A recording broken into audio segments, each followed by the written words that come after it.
හැමෝගෙම ගෙදර එන්න පුළුවන් ප්‍රශ්නයක් ගැන තමයි මේ වීඩියෝ එකෙන් මම A to Z සාකච්ඡා කිරීම කරන්නේ.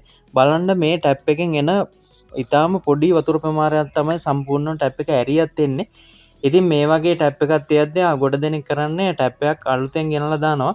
නමුත් මේ තියෙන ටැප් එක මෙන්න මේ විදිහට අලුතෙන් කඩෙන් ගත්තා වගේම රිපෙයාර් කරන හැටි තමයි මේ වීඩියෝ එකෙන් කියලා දෙන්නේ. ඉතින් මුලින්ම කරන්න ඕනේ අපි මෙන්න මේ ටැප් එක මෙතනින් ගලව ගන්න ඕනේ. ගලව ගත්තම් පස්සේ තමයි රිපෙයාර් කරන්න වෙන්නේ. මෙන්න මෙහෙම තියද්දිම මේ වැඩේ කරන්න ටිකක් අමාරු හින්දා තමයි මම මේ විදිහට මේ ටැප් එක ගලව ගන්නේ. ඉතින් ගලවනකොට ඔයාලට තේරෙනවා ඇති මේ ලයින් එකේ හොඳ ප්‍රෙෂර් එකකින් වතුර පාරක් එනවා. නමුත් ටැප් එක බ්ලොක් වෙලා හින්දා තමයි මේකේ වතුර එන්නේ නැත්තේ. ඉතින් අපි ඒක කොහොමද කරගන්නේ කියලා මේ වීඩියෝ එකෙන් බලමු.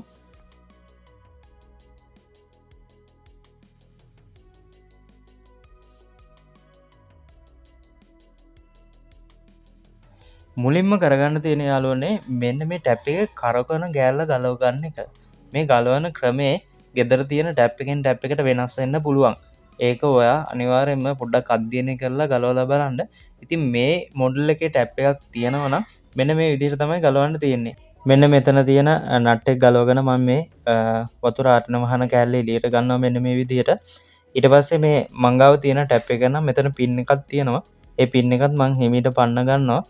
එතකොට මේ ටැප් මොඩල් එකෙන් මොඩල් එකට ගලවන ක්‍රමය පොඩ්ඩක් එහෙම වෙන්න පුළුවන්. එතකොට ඔය අනිවාර්යයෙන්ම ඒක පොඩ්ඩක් අධ්‍යයනය කරලම ගලව ගන්න. ඊට පස්සේ මේකට ඕන වෙනවා අඬුවක් හරි යතුරක් හරි ඕන වෙනවා. මෙන්න මේ උඩ වෑල් එක ගලව ගන්න. ඉතින් මම මේ විදිහට මේකට ගන්නවා අඬුවක් අරගෙන මෙන්න මේ උඩ කෑල්ල හිමීට ගලව ගන්නවා පරිස්සමෙන්. මොකද කැඩෙන්නේ නැති වෙන්න මේක කරගන්න ඕනේ. යතුරක් තියනවා නම් ගොඩක්ම සේෆ්ටි මේක ගලව ගන්න. මෙන්න මේ විදිහට මම ගලව ගන්නවා සම්පූර්ණ වෑල් එකම.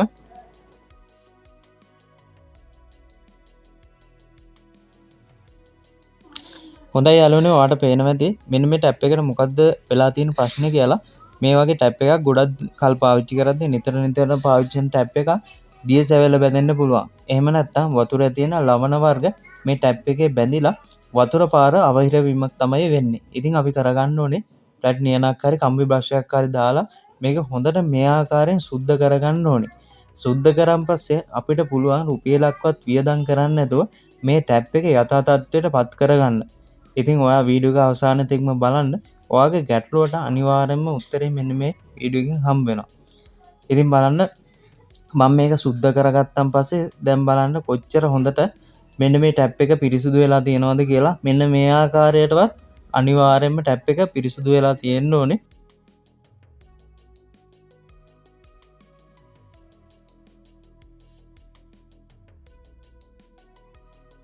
හොඳයි, එහෙමනම් ඊළඟට කරන්න ඕනේ ප්‍රධානම දේ තමයි මෙන්න මේ වෑල් එකත් හොඳට ක්ලීන් කරගෙන තමයි අපි ටැප් එකට යලි හයි කරගන්න ඕනේ. එහෙම නැති වුණොත් අපි කරපු වැඩේ සාර්ථක වුණත් හරියාකාරම සාර්ථක නොවෙන්න ඉඩ තියෙනවා. ඊට පස්සේ වෑල් එක සවි කරගත්තන් පස්සේ අපි බලමු අපේ ගැටලුව निराකරණය වෙලා තියෙනවද කියලා.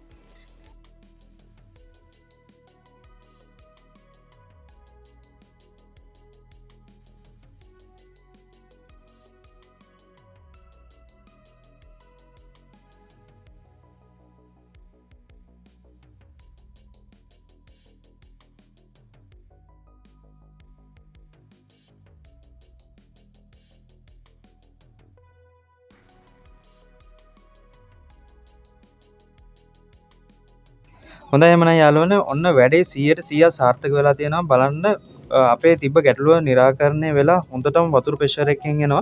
ඉතින් මේ වගේ වීඩියෝ ඉස්සරහට බලන්න ඔයා බෙල් අයිකන් එක ක්ලික් කරලා නොටිෆිකේෂන් ඔන් කරලා subscribe කරලා තියාගන්නත් අමතක කරන්න එපා. තව කෙනෙකුට බලන්න ෂෙයා කරොත් එහෙම හැමෝටම මේ වීඩියෝ එක ප්‍රයෝජනවත් වෙයි.